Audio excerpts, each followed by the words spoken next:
Okay, Gail. Oh, I probably haven't actually set it. Let me just check I've set it so that you can share. Yeah, okay.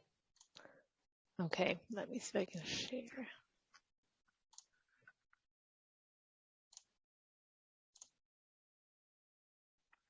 Okay, can you give me a thumbs up if you can see the slides? Excellent. I am now going to minimize the pictures of everyone's faces so I can see my notes. So I'm going to need you to, Sarah, interrupt me if anyone's got hands up or questions. Excellent. So thank you for coming. As you might be aware, this is the latest webinar in a series that SENDIASS and HPCN run together for parents, and we try to address issues that parents are talking about on Facebook or they're raising with either of our organisations. So if there are any other topics that you want us to cover in future workshops, please let myself or Sarah know or get in touch with us through our social media channels. My name's Gail, I'm the manager of Hampshire SENDIASS, and for those of you that aren't aware, Hampshire SENDIASS provides information, advice and support to children and young people who have SEND and their parents. Our advice is impartial, which means that we aren't on the side of the local authority or the parent or the school. Our role is simply to help parents understand and navigate the very complicated at times SEN system for their children. So I'm going to run through a quick presentation and we'll do some questions at the end. Before I start, I will say that I found it quite challenging putting this presentation together because I know the theory of having positive working relationships and resolving conflicts, but I'm also a parent of a child who's got SEN. So when I take my professional hat off and think about my own experiences, I know how difficult it can be to put the theory into reality. So I'm familiar with this feeling where perhaps you feel powerless, you feel like decisions are being made by someone else, like there are just more hours in the day than you can possibly manage. There just aren't enough hours in the day for you to possibly manage to do the things that you feel like you should be doing for your child, like it's an ongoing battle. So the aim of the session today is hopefully to make you feel a bit more confident about advocating for your child, whether that's by participating in meetings, by challenging decisions, or by escalating your any concerns that you might have. So I'm going to do that by doing this quick presentation. I'm going to talk about tips to manage difficult conversations, ways that you can avoid conflict in the first place. And then I'm going to look at how the first steps you might take to resolve any conflict that you come across, and then any further steps that you might need to take. And I will say that by conflict, I mean anything that makes you feel conflicted. So that can be a real conflict where a relationship is damaged between yourself and the school or yourself and the local authority, and communication has broken down.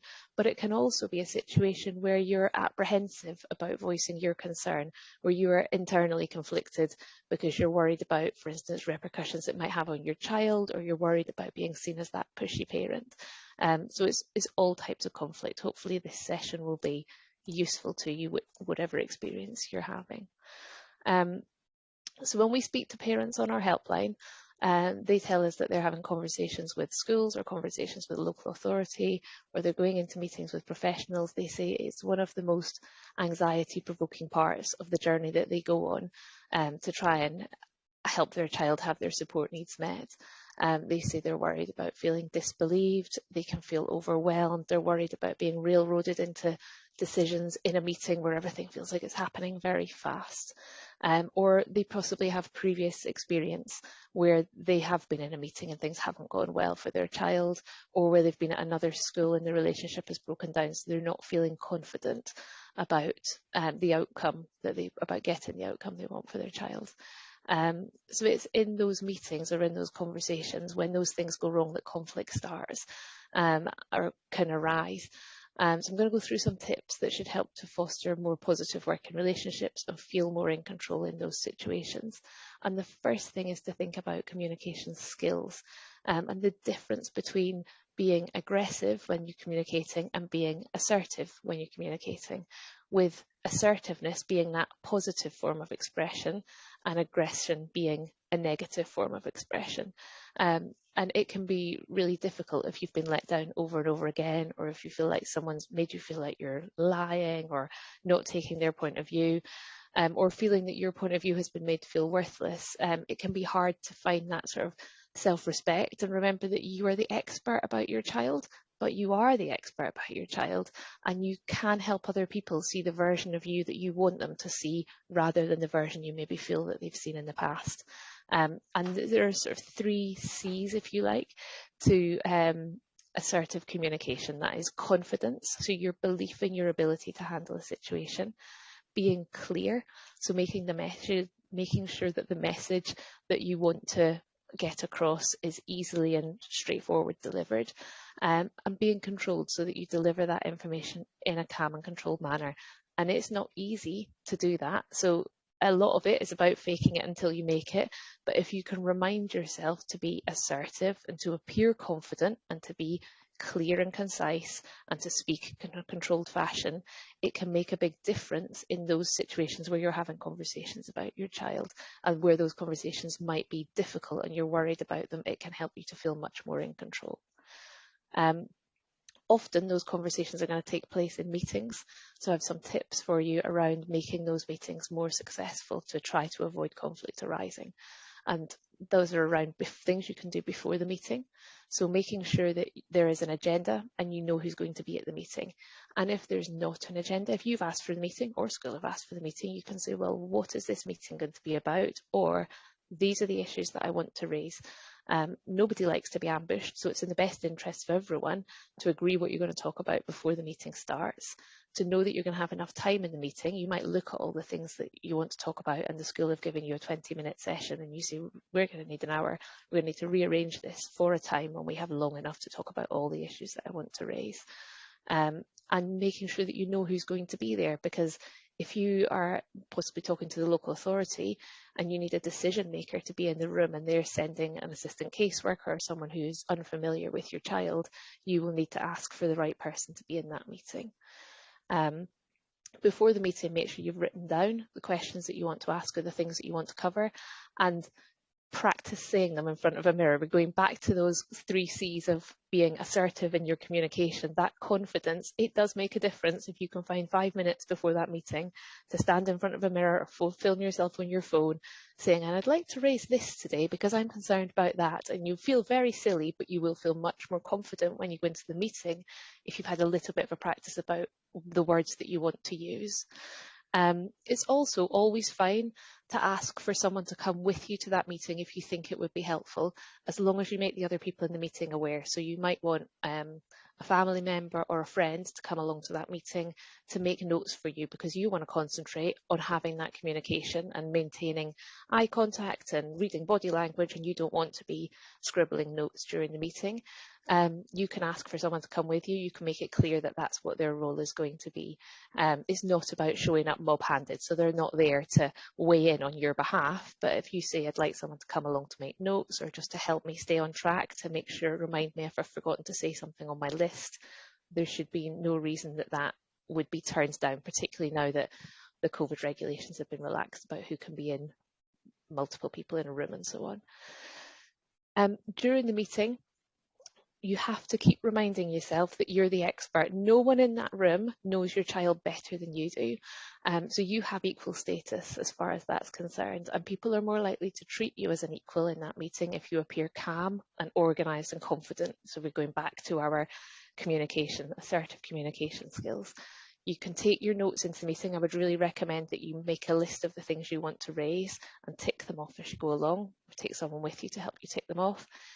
Keep calm, keep breathing, and focus in that meeting on being positive, on the things that you want to change for your child. What's the reason we're here, and what do you want to change, rather than casting back to lots of things that have gone wrong in the past, because the people in the room should know about that. I imagine that they will understand why they're in the meeting. So if you can focus on what needs to change, you're more likely to have positive outcome from the meeting. If those changes that need to take place are significant, then it can be helpful to have thought about before the small steps that you might want the people in the meeting to help you take to make those changes, and break it into small steps for them so that they can see it as something realistic that you're asking them to do. And propose timescales for how long you think things should take, or ask the people in the meeting, how long do you think it will take to get that assessment, and then how long after that do you think it will take to put changes in place? Have you worked with another child with similar needs before? How long did it take when you did this for them? So that you can have a realistic expectation coming out of that meeting of how long change might be likely to take. At the end of the meeting, it's always helpful to recap on what has agreed to take place, and it's absolutely fine if you do that if the chairperson or whoever is running the meeting doesn't do that. So it's absolutely fine to politely say, before we finish, can I just check that what we've agreed is you're going to go away and ask for an assessment of this. I'm going to go home and make sure that we do some social stories with my child that we've used in the past, and you're going to do such and such, and everyone is on the same page with the actions they're going to take, and say to everyone, just for my own records, I'm going to just follow up those actions in a meeting and copy everyone into an email, and I'm going to copy everyone into that email after the meeting, just so that we all know what we've agreed to do. And that is assertive, not aggressive, as long as that's done in a calm and everyone working, giving a sense of everyone working together. And ask to set a date for the next meeting, or agree a time that you're all going to get in touch on email to talk about what's happened if another meeting isn't appropriate. Thank everyone for attending, whether it's gone well or not. Keep smiling. Thanks for coming. It's been a good use of our time, or I'd hope to get more out of this, but I'm pleased that we've managed to get some movement on such and such an issue. And make sure that you keep your notes from that meeting. There are organisations, including Contact, which is contact.org, who have really, really good courses that are more detailed on preparing for meetings. So if this is something that you're particularly concerned about, you can go online and do contact.org.uk, have a course that is all about just preparing for meetings, and I would really recommend that if you think it would be helpful for you. If you've been into that meeting, or you've had the conversation with the teacher, or you've had the conversation with SEN, and things aren't going as you had hoped they would, so progress hasn't been made, and this applies to any type of conflict, these are the steps that I would recommend that you take to thinking about how you are going to then, escalate this or resolve the conflict that's arisen. And I'm going to use the STAR, S-T-A-R, as our guide to doing this. So the first one, S, is stop. So be informed. Make sure that you know what your rights are. You don't need to be able to recite the SEN Code of Practice by any means, but you'll always feel more confident and more able to be assertive if you take some time to inform yourself on whatever the relevant rules are. So that might be the school's SEN policy, it might be a little bit of the SEN Code of Practice, it might be around exclusions, but if you don't know where to get that information from, that is something that SENDIASS can help with. You can find lots of information about various topics on our website, or you can call our helpline. And the other part of stop is to try to be detached. So try to take a step back, or speak to someone who is less involved, who you trust, and ask them to help you take a step back and explore some questions with you. So is this the right battle? Is this a good use of your energies? Because we know as parents of SEN kids that it's a never-ending worry that's always in our heads. Is this a good time to spend my energy? Is this a battle I need to fight? Do the other parties involved think that there's a problem? So have they acknowledged the problem and they think they're addressing it, but you think they're not? Or do they disagree? Do they think there's not a problem at all? So get a sense of where everyone is in terms of the problem. And work out whether this is a one-off problem that can be solved with a one-off solution, or is this a culmination of lots of problems that needs to be addressed differently. So just try to get a really good picture of exactly what's going on and what's wrong, and whether or not that is something that you want to challenge. If it is, you are then going to move on to T, so it's think. So think about a good outcome for your child. So you don't have to come up with a solution, but you might want to. But what would things look like if they changed positively for your child in relation to whatever the problem is? So for instance, if school aren't delivering everything that's in your daughter's education, health and care plan, that means that she is not making progress on a certain outcome in her plan. So if they were to deliver that, she would make the progress, and then she'd be able to do X, Y, and Z. That is what it would look like if it was going well. And then what would be the best way to get that? So who do you need to speak to? Who has a power to make a difference? Who has a power to change? And start with the person who is closest to the change. So if the class teacher is not implementing what it says in an education, health and care plan or an SEN support plan, speak to the class teacher or the SENCO in the first instance. If you're in the education, health and care plan process and assessments are not being done that you think need to be done as part of the assessment of need, speak to the caseworker about those assessments sooner rather than later. Be clear about what you want them to do, be clear about any timescales that might need to be taken into account. And when you're thinking about raising that, decide whether it is better to do that by asking them for a meeting or by writing to them by email. So which is the best form of communication? With schools, it's often face-to-face. With the SEN team, it's often by email, for instance. So then that brings me on to the A, which is act. So that is ask for your meeting, or send your email. Be clear on who you'd like to attend. So the same things we just spoke about on preparing for meetings. Or if you put your concern into writing, use assertive language, be concise, and attach a read receipt so that you know whether or not the person has actually looked at your email. There are a couple of don'ts around ACT. So don't show up at the school unannounced or the local authority. Try not to shout at the phone, particularly because it's quite often you won't have the right person on the other end anyway who can make a difference, and that's being aggressive, not being assertive. So it's not establishing the view of people that you want them to see, so the way that people see you. And then don't try to raise the issue at the school gates, and try not to name and shame on social media, because again, that is about being aggressive rather than being assertive, and it's not going to help your child in the long run. Also, if you send an email, don't then send chasing emails every 24 hours.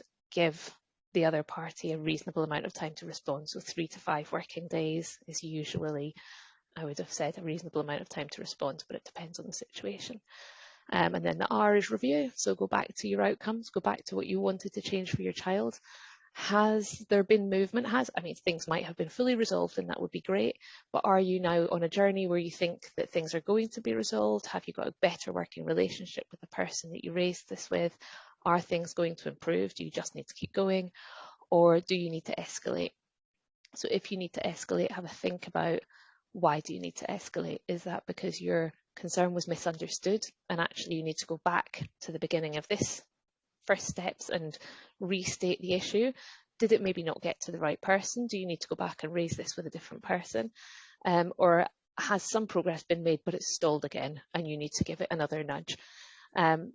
If it's not that, if you feel like it actually needs to be escalated because you've not been believed, or there's been no progress at all, or there hasn't been a response, then what I have for you here is a slide about the general ways to escalate concerns.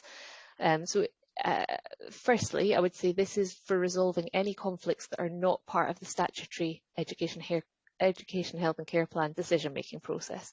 So statutory decisions are yes or no to assess for a plan, yes or no to issue a plan, the issue of a final plan, the outcome of an annual review, or a decision to cease a plan. If you have any of those 5 statutory decisions, then we've got a separate video on our YouTube channel about how to seek mediation and lodge an appeal about statutory decisions. If you're trying to resolve conflict about anything else, any other kind of conflicts, so they might be conflicts that arise in the EHCP process, like whether or not the local authority is going to seek an assessment from a specific professional. It might be what to include in the draft plan, it might be which schools are going to be consulted, or it might be things like SEN provision in school, exam access arrangements, access to school trips, support in class if you don't have an education, health and care plan. Any of those issues you would escalate through this process. So if it's the school and you've already raised with the teacher or SENCO, you would be escalating in a secondary school to the head of year and then the head teacher. In a primary school, you would usually go straight to the head teacher. If you're not satisfied with that escalation, you'll be going to the Board of Governors.